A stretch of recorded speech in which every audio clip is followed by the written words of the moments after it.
Something went wrong with our process in this instance, and terrible things happened. That's GM CEO Mary Barra's latest video message to employees of General Motors concerning the recall of 1.6 million vehicles that are linked to at least 12 fatalities.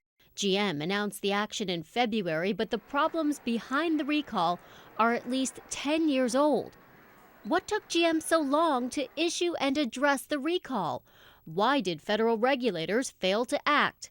These are the questions being asked by criminal investigators, and the families of victims involved want answers as well. Even though I knew she was gone, I reached over, I kissed her forehead, and whispered in her ear, "Brooke, I will vindicate your death."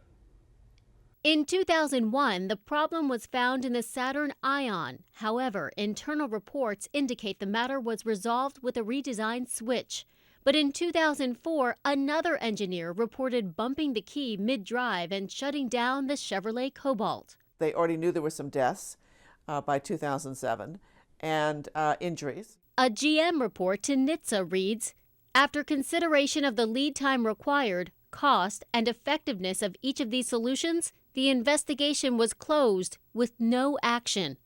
NHTSA did not classify it as a safety issue in 2007.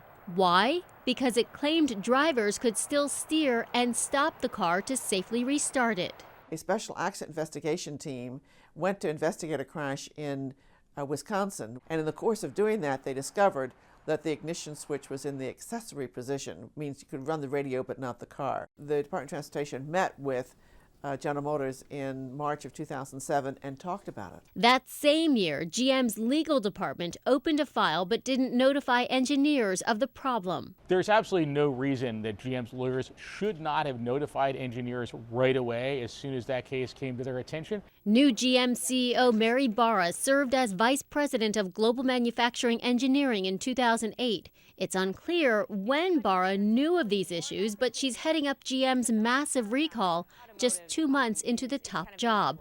She's appointed a new vehicle safety czar. GM has offered $500 to customers whose cars have been recalled towards the purchase of a new vehicle. But the company has yet to address liability for any incidents before GM's 2009 bankruptcy. Allison Cossack, CNN, New York.